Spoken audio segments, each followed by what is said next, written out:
Hello friends, welcome to doctors biology. आपण पाहत आहोत ॲनिमल टिश्यू क्लास 11th बायोलॉजीमधील हा 10th चॅप्टर आपण बघत आहोत. लास्ट लेक्चरमध्ये आपण त्याला टॉपिकला सुरुवात केली होती. त्यामध्ये आपण ॲनिमल टिश्यूमधील सिंपल एपिथेलियम टिश्यू हा पॉईंट ह्या टिश्यूचा प्रकार बघत आहोत. त्यामध्ये स्क्युमस, क्युबायडल, कोल्युम्युलर, सिलिएटेड एपिथेलियम हे 4 पॉईंट आपण टिश्यूचे पाहिले होते. या लेक्चरमध्ये आपण glandular epithelium, sensory epithelium and germinal epithelium ह्या प्रकारच्या टिश्यूचा आपण अभ्यास करत आहोत. त्यानंतर आपल्याला connective tissue, nervous tissue, muscular tissue या टिश्यूचा आपल्याला अभ्यास करायचा आहे. तर मग बघूया आपण आता ग्लँड्युलर एपिथेलियम टिश्यू. बघा, जे विद्यार्थी चॅनलवरती नवीन आहेत त्यांनी अजून चॅनल सबस्क्राईब केलं नाही त्यांनी चॅनल सबस्क्राईब करा. व्हिडिओ समजल्यास नक्की शेअर करा, लाईक करा व तुमच्या काही शंका असेल तर त्या कमेंटमध्ये मला विचारा. ठीक आहे, बघूया आपण आता ग्लँड्युलर एपिथेलियम टिश्यू. बघा, पहिल्यांदा लक्षात घ्या की ग्लँड्युलर एपिथेलियम हा नावावरून आपल्याला लक्षात आलं पाहिजे की हे टिश्यू कोणत्या प्रकारामध्ये किंवा कुठे सापडत असेल. तर ते तुमच्या लक्षात आलं असेल की ग्लँड्स. ठीक आहे, आपल्या बॉडीमध्ये असणाऱ्या ग्लँड्स ज्या असतात त्या ग्लँड्समध्ये ह्या प्रकारचे टिश्यू आढळतात. ठीक आहे, जसं की सलायव्हरी ग्लँड असेल, जे डायजेस्टिव्ह सिस्टीममध्ये असणाऱ्या पॅनक्रिया असेल, लिव्हर असेल, अशा प्रत्येक ग्लँडमध्ये आढळणारे टिश्यू आहेत त्याला म्हणतो आपण ग्लँड्युलर इपिथेलियल टिश्यू. लक्षात आलं की जे tissue The tissue which are found in the glands are called as the glandular epithelium tissue. आता ग्लँड म्हणलं की ते काहीतरी सिक्रेट करत असतात, म्हणजे सिक्रेशन त्यांच्यामध्ये दिसून येत असतं. हा त्यांचा एक स्पेसिफिक आणि एक युनिक प्रॉपर्टी आहे. दे कॅन सिक्रेट समथिंग, तर काही केमिकल असेल, डायजेस्टिव्ह केमिकल असेल किंवा कोणतंही ते एन्झाईम असेल, अशा प्रकारचं ते सिक्रेशन करत असतात. म्हणून तो एक स्पेशल अशी एक सेपरेट कॅटेगरी आपण त्यांना म्हणतोय की ग्लँड्युलर एपिथेलियल. बघा, आता ह्यामध्ये कोणत्या प्रकारच्या सेल आढळतात, कोणत्या प्रकारचे त्यामध्ये आपल्याला ऑर्गनेली असतात हे आपण त्यामध्ये बघू. मग ग्लँड्युलर इपिथेलियममध्ये सेल कोणत्याही प्रकारचे असू शकतात. द सेल्स मे बी कोल्युम्युलर, म्हणजे त्या कॉलम सारख्या सेल असू शकतील. त्याचबरोबर क्युबायडल, अशा क्यूब सारख्या सेल असू शकतील, किंवा पिरामिडल अशा प्रकारच्या सेल आपल्याला तिथं बघायला भेटणार आहेत. बघा, अशा प्रकारचं एक ग्लँड्युलर इपिथेलियलमध्ये असणारं एक सेलची अॅनाटॉमी, सेल अशा प्रकारच्या त्यांच्यामध्ये फंक्शन वगैरे, स्ट्रक्चर वगैरे आपल्याला तिथं दिसून येणार आहेत. बघा, त्यांचं अजून काय सांगतं, nucleus the large and situated toward the base. ह्या सेल आहेत त्या ग्लँड्युलर एपिथेलियममध्ये असणारा एक जनरल स्ट्रक्चर आहे. एक्झॅक्टली अशा नसतात, आपल्याला ह्या तिन्ही टाईपमध्ये सेल दिसणार आहेत. आपण एक स्ट्रक्चर लक्षात घेऊया की त्यामध्ये काय सांगितलं आपल्याला, nucleus at the basement. Okay, lower साईडला किंवा बेसमेंटमध्ये त्यांचा न्यूक्लियस इथं अरेंज केलेला असतो. न्यूक्लियस हा त्यांच्यामधील लार्ज न्यूक्लियस असतो, असं त्यांच्यामधलं स्ट्रक्चर आहे. आणि सगळ्यात इम्पॉर्टंट हे काय सांगितलं मी तुम्हाला, सिक्रेटरी ग्रॅन्युल्स हे एक टाईपच्या ऑर्गनेले आहेत, सेल ऑर्गनेले आहेत. सेलच्या आतमध्ये असणाऱ्या ऑर्गनेले आहेत. सिक्रेटरी व्हेसिकल किंवा सिक्रेटरी ग्रॅन्युल्स म्हणतो आपण त्याला.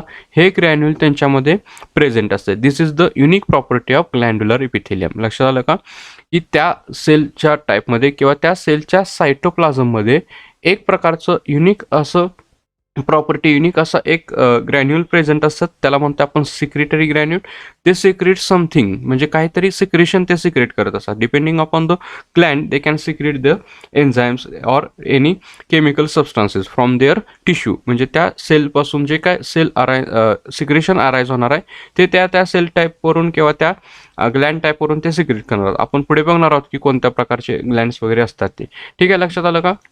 आता एक एक्झाम्पल बघा, त्या युनिसेल्युलर पण असू शकतात. ठीक आहे, म्हणजे this type of the tissue are also unicellular, म्हणजे एक सिंगल सेल पण आपल्याला तिथं बघायला भेटणार आहे. They can secrete the some chemicals. Okay, secretory granule असलं की आपण त्याला ग्लँड्युलर एपिथेलियम म्हणणार आहे किंवा ग्लँड्युलर सेल म्हणणार आहे. युनिसेल्युलर आहेत गॉबलेट सेल, म्हणजे आपल्या इंटेस्टाईनमध्ये, डायजेस्टिव्ह सिस्टीममध्ये, डायजेस्टिव्ह ट्रॅकमध्ये ज्या काय गॉबलेट सेल असणार आहेत त्या युनिसेल्युलर असणार आहेत. ते सिक्रेट करत असे digestive enzyme.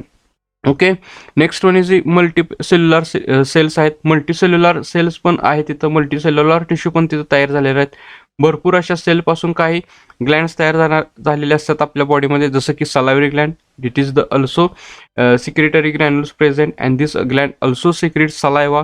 Okay, this is the multicellular gland. Okay, बघा, आता depending upon the mode of secretion हे कळालं का. बघा की सिक्रेटरी व्हेसिकल असणाऱ्या सेल्सच्या टिश्यूला आपण म्हणते glandular epithelium tissue. This type of tissue are found in the glands, various glands. त्याचबरोबर आपण ह्या ग्लँड्स पाहिल्या की this gland also may be unicellular or multicellular. युनिसेल्युलरमध्ये गॉबलेट सेल बघतोय, they are present in intestine. multicellular are example of salivary gland. Also pituitary and other glands are also present, but here is the example of salivary gland. Okay, आता next point बघा की depending upon the mode of secretion, म्हणजे त्यांचं secretion कशा प्रकारे असतं. Okay, मल्टीसेल्युलरला आपण काय करतोय, क्लासिफाय करतोय. Multicellular are classified into the two categories, that is the exocrine gland and endocrine gland. This is the important points or important type of the glands in the endocrinology. म्हणजे एक्झोक्राइन gland and endocrine ग्लॅन्ड ह्या दोन प्रकारच्या gland आपण बघतोय in the classification of glands, that is the mode of secretion. त्यांचं secretion कशा प्रकारे असतं, त्या सिक्रेशनवरून आपण त्यांना दोन कॅटेगरीमध्ये डिवाइड केले, एक्झोक्राइन अँड एंडोक्राइन. बघूया आपण आता त्या एक्झोक्राइन ग्लॅन्ड आणि एंडोक्राइन ग्लॅन्ड कशा प्रकारचे असेल. बघा पहिल्यांदा एक्झोक्राइन ग्लॅन्ड. ओके, त्याला आपण एका वाक्यात किंवा एका सिंपल फॉर्ममध्ये किंवा सिंपल लाईनीमध्ये समजून घ्या, डक्ट प्रेझेंटिंग ग्लॅन्ड. लक्षात आलं, डक्ट प्रेझेंटिंग ग्लॅन्ड, की ज्या ग्लॅन्डमध्ये डक्ट प्रेझेंट आहे अशा ग्लॅन्डला म्हणतो आपण एक्झोक्राइन ग्लॅन्ड.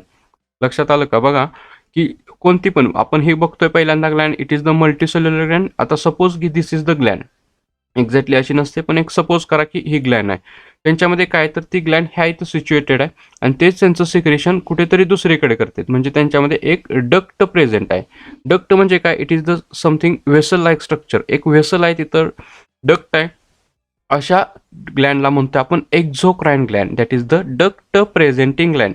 एक्झॅक्टली असं स्ट्रक्चर नसतं, एक इथं ग्लॅन्ड आहे आणि त्यांचं सिक्रेशन ते दुसरीकडे कुठेतरी करते, अशा ग्लॅन्डला म्हणतो आपण एक्झोक्राइन ग्लॅन्ड. ठीक आहे, duct presenting gland. Exocrine are pour their secretion at the specific site, एखाद्या स्पेसिफिक अशा साईटला ते त्यांचं सिक्रेशन करणार आहेत. एक्झाम्पल बघा, सलायव्हरी ग्लॅन्ड. ओके, आपल्या माउथमध्ये ज्या काही ग्लॅन्ड असतात, म्हणजे माउथच्या साईडला त्यांचं अरेंजमेंट केलेलं असतं आणि त्यांचं सिक्रेशन हे आपल्या माउथमध्ये केलं जातं, म्हणजे ते ग्लॅन्ड दुसरीकडे सिच्युएटेड आहे आणि त्यांच्यामध्ये एक डक्ट प्रेझेंट आहे आणि त्यांचं सिक्रेशन किंवा त्यांचं पोरिंग हे एका स्पेसिफिक साईटला केलं जातं. अशा प्रकारच्या ग्लॅन्डला म्हणतो आपण डक्ट प्रेझेंटिंग ग्लॅन्ड म्हणजेच एक्झोक्राइन ग्लॅन्ड. कोणत्या कोणत्या ग्लॅन्ड आहेत बघा, ह्यामध्ये सलायव्हरी ग्लॅन्ड आहेत आणि स्वेट ग्लॅन्ड आहेत. अशा प्रकारच्या ग्लॅन्डला म्हणतो आपण exocrine gland. Next one type is the endocrine gland. It is also multicellular gland and it is the ductless gland. म्हणजे त्यांच्यामध्ये डक्ट ही ॲब्सेंट असते, अशा प्रकारची डक्ट तिथे दिसत नाही, म्हणजे त्यांचं सिक्रेशन हे डायरेक्टली आपल्या ब्लडमध्ये होत असतं. ओके, फॉर एक्झाम्पल सांगितलं आपल्याला थायरॉइड ग्लॅन्ड. थायरॉइड म्हणजे आपल्या ट्रॅकियाच्या वरती असणारी अशी एक ग्लॅन्ड असते, बटरफ्लाय शेप्ड अशी एक ग्लॅन्ड आहे आपल्याला. ठीक आहे, त्या थायरॉइड ग्लॅन्डचं सिक्रेशन हे आपल्या डायरेक्टली ब्लडमध्ये हे त्यांचं सिक्रेशन आपल्याला दिसून येत असतं. बघा असं त्यांचं सिच्युएशन आहे. आपल्या थ्रोटवरती आपल्या घशाच्या मध्ये असणारी एक ग्लॅन्ड आहे, त्यांचं सिक्रेशन ह्या डायरेक्टली आपल्या ब्लड व्हेसलमध्ये करणारी जे काय ग्लॅन्ड असते त्याला म्हणतो आपण endocrine gland. The gland which secrete their secretion direct into the region, म्हणजे त्यांच्या जिथं त्या प्रेझेंट आहेत तिथंच त्यांचं डायरेक्टली सिक्रेशन होतं. त्यांना अशा प्रकारच्या डक्ट नसतात, त्यांना म्हणतो आपण डक्टलेस ग्लॅन्ड ऑर एंडोक्राइन ग्लॅन्ड. कोणत्या कोणत्या ग्लॅन्ड आहेत बघा, थायरॉइड ग्लॅन्ड आहे, पिट्युटरी ग्लॅन्ड आहे, अशा प्रकारच्या ग्लॅन्डला म्हणतो आपण एंडोक्राइन ग्लॅन्ड. लक्षात आलं का. It is the two type of the gland. It is the multicellular gland are present in the animals. Okay, blood स्ट्रीममध्ये त्यांचं सिक्रेशन करणारी endocrine gland. Okay, it is the glandular epithelium. Okay, त्यांचं function बघा काय आता, ह्या glandular इपिथेलियमचं function काय, ते secrete the mucus. Okay, mucus secrete करणारे पण ग्लॅन्ड असणार आहेत आपल्या इंटेस्टाईनमध्ये किंवा आपल्या डायजेस्टिव्ह सिस्टीममध्ये. जे काय ल्युब्रिकेशन होण्यासाठी आपल्या एसोफेगसमध्ये असेल, आपल्या नेसल कॅव्हिटीमध्ये असेल, जे काय म्युकस सिक्रेट केलं जातं, आपल्या कानामध्ये असणार आहेत जे वॅक्स सिक्रेट केलं जातं, असं सिक्रेशन करण्यासाठी ते म्युकस तिथं काम करत असतं. म्हणजे they can lubricate the inner surface of the respiratory digestive tract secretion. असं म्युकस तिथे केलं जातं. Secretion of enzymes and hormones, this is the main function of the glandular epithelium. लक्षात आलं, it is the glandular epithelium. एक महत्त्वाचं असं एक टिश्यू आहेत की आपल्या बॉडीमध्ये जेवढे काय एन्झाईम्स असतील, हार्मोन्स असतील, प्रत्येक हार्मोन हे ह्या इपिथेलियमपासून तयार केलं जातं किंवा सिक्रेट केलं जातं due to the presence of the unique property like secretory vesicle. त्यांच्या सेलच्या सायटोप्लाझममध्ये जे काय सिक्रेटरी व्हेसिकल्स असतात, सिक्रेटरी ग्रॅन्युल्स असतात, ते त्यांचं सिक्रेशन तयार करत असतात आणि ते can secrete their secretion into the specific point with the duct or ductless. Okay, it is the glandular epithelium. समजलं का बघा, नसेल तर लगेच तुम्ही कमेंटमध्ये विचारा काय डाऊट असेल तर. नेक्स्ट ग्लॅन्ड बघणार आहोत आपण सेन्सरी इपिथेलियम. बघा, आता मी तुम्हाला सुरुवातीला सांगितलं होतं की कोणत्याही ग्लॅन्डचं किंवा कोणत्याही इपिथेलियमचा तुम्ही अभ्यास करताना त्याच्या पहिल्या नावाला ॲनालाइज केलं पाहिजे, म्हणजे त्याच्या नावाचं उलगीकरण केलं पाहिजे, म्हणजे नाव काय सांगतं आपल्याला. त्यांचं काय नाव सांगितलं आता इथं सेन्सरी, म्हणजे इथं काहीतरी सेन्सेशनचं काम करणारे टिश्यू असणार आहेत. लक्षात आलं असेल तुम्हाला आता. सेन्सेशन करायचं, काहीतरी डिटेक्ट करायचं, काहीतरी सेन्स ऑर्गनमध्ये प्रेझेंट असणार एक टिश्यू असणार आहेत. अशा प्रकारचे सेन्सरी इपिथेलियम इथं आपल्याला दिसणार आहेत. बघा इथं काय सांगितलेत, it is the composed of the modified form of the columnar cell and elongated neurosensory cell. म्हणजे ह्यांच्यामध्ये काय न्यूरोसेन्सरी म्हणतो आपण त्याला, हे नर्वस टिश्यूच्या रिलेटेड किंवा नर्व सिस्टीमच्या रिलेटेड आपल्या इथं असणार आहे तो वर्ड आहे. बघा ह्यांच्यामध्ये काय सांगितले की ह्या सेलची अरेंजमेंट कशा प्रकारे कॉल्युम्युलर, आपलं जे काय पाहिले कॉल्युम्युलर एपिथेलियमचं मॉडिफिकेशन झालेलं एक सेल आहे. त्याचबरोबर एलॉंगेटेड न्यूरोसेन्सरी सेल्स, ह्यामध्ये नर्वस सेल पण तिथं इन्व्हॉल्व असणार आहेत. बघा इथं एक सेलचं स्ट्रक्चर आपल्याला दिलंय की एक कॉल्युम्युलर एपिथेलियम दिलंय आपल्याला, इथं बेसमेंट आहे. ह्या कॉल्युम्युलर एपिथेलियमचं आपल्याला इथं स्ट्रक्चर दिसणार आहे. आणि नेक्स्ट सगळ्यात महत्त्वाचं काय पुढं, तर इथं जे काय नर्वस टिश्यू कनेक्ट झाले, ठीक आहे, नर्वस टिश्यू किंवा आपण त्याला नर्व म्हणतोय, त्या नर्व्स तिथं कनेक्ट झालेले असतात आणि इथं त्या सिलिया आहेत. ओके, जे सेन्सेशनचं काम आहे ते ह्या सिलियापासून होणार आहे आणि ह्यांचं सेन्सेशन ह्या नर्वसद्वारे आपल्या ब्रेनमध्ये जाणार आहे. आता इथं ऑल फॅक्टरी टॅक्ट सांगितलं आपल्याला. ऑल फॅक्टरी टॅक्ट किंवा ऑल फॅक्टरी डक्ट म्हणू शकतो आपण त्याला. ते कुठं आहे तर आपल्या नेसलमध्ये किंवा आपल्या नाकामध्ये असणारा हा नर्वस टिश्यू इथं दाखवला गेला आपल्याला. म्हणजे बघा इथं एक्झॉन, म्हणजे हा नर्वस सिस्टीमचा किंवा आपल्या न्यूरॉनचा पार्ट आहे, तो त्या आपल्या नॉर्मल टिश्यूला कनेक्ट केला. म्हणजे कॉल्युम्युलर ज्या काय सेल होत्या त्याला आपण न्यूरॉन कनेक्ट केले आणि त्यांच्यापासून तयार झाले ते सेन्सरी इपिथेलियम. बघा त्या सिलियाद्वारे काहीतरी सेन्सेशन ते डिटेक्ट केलं जातं आणि ते सेन्सेशन ब्रेनकडे पाठवायचं काम ह्या सेन्सरी इपिथेलियमचं काम असतं. लक्षात आलं का. जे काय टिश्यूचं किंवा आपल्या सेन्सरी ऑर्गन्समध्ये जे काय सेन्सेशनचं जे काय फंक्शन आहे ते फंक्शन कॅरी करण्यासाठी अशा प्रकारचे टिश्यू आपल्या बॉडीमध्ये तयार केलेले असते. म्हणजे ह्यांच्यामध्ये कशा प्रकारे होणार आहेत तर sensory hairs are present on the free end of the sale.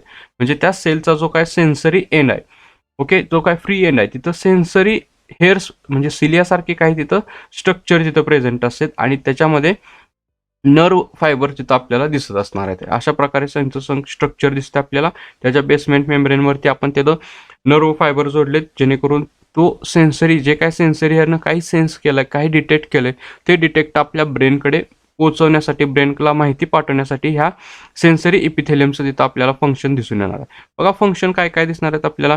It provides the external as well as internal stimuli. म्हणजे एक्सटर्नल स्टिम्युली म्हणजे आपण सेन्स ऑफ स्मेल असेल, सेन्स ऑफ साईट असेल, सेन्स ऑफ हिअर असेल, sense of touch असेल, असे जे काय एक्सटर्नल स्टिम्युली आहेत, म्हणजे एक्सटर्नली स्टिम्युली जे घेत असतात ते external स्टिम्युली, as well as internal stimuli म्हणजे ॲपेटाईट असेल, आपलं जे काय ॲसिडिटी होणार आहे, हे सगळे जे काय इंटरनल आणि एक्सटर्नल स्टिम्युली आहेत ते कलेक्ट करून ब्रेनकडे पाठवण्याचं काम ह्या सेन्सरी, हे फक्त डिटेक्ट करायचं काम ह्या सेन्सरी इपिथेलियमला, ब्रेनकडे पाठवायचं काम नर्वच असतं. ठीक आहे, हे फक्त काय करतात sensory epithelium, they can detect the sense, they can detect the stimuli, it is internal or external, अशा प्रकारे ते डिटेक्ट करत असतात.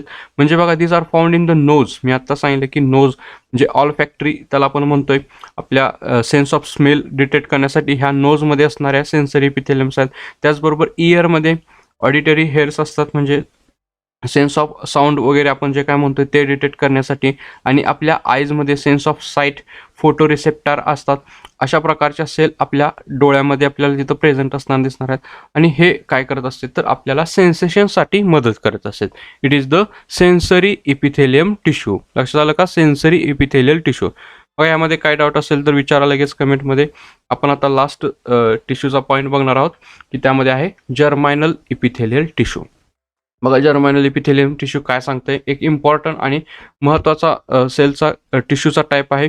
यामध्ये काय काय असणार आहेत, the cells are present in this type of the tissue, they can divide meiotically, म्हणजे यांच्यामध्ये मिओसिस प्रोसेस होत असते.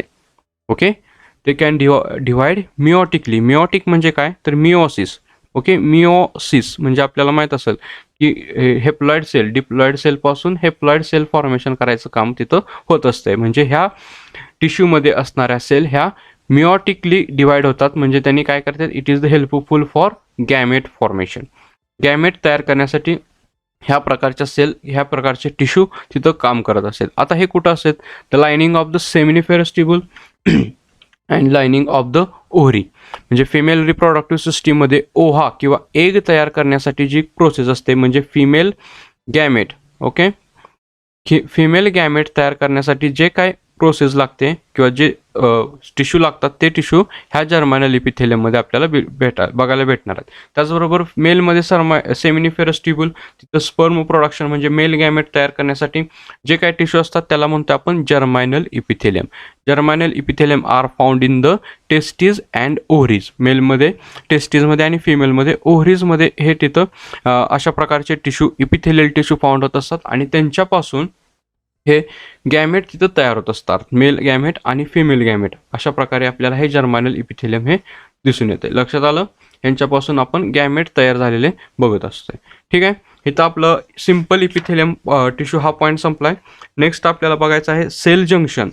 ओके, नेक्स्ट लेक्चरमध्ये आपण बघणार आहोत तर सेल जंक्शन. त्याआधी आपल्याला बघायचं आहे, सेल जंक्शनच्या आधी आपल्याला बघायचं आहे की compound epithelium tissue. Compound epithelium tissue काय असते ह्याचा आपण नेक्स्ट लेक्चरमध्ये अभ्यास करणार आहोत. ठीक आहे, तर व्हिडिओ समजला असेल तर लगेच लाईक करा व शेअर करा. तुमच्या काही शंका असतील तर कमेंटमध्ये विचारा. नेक्स्ट लेक्चरमध्ये आपण बघू compound epithelium tissue and cell junction. ठीक आहे, थँक्यू.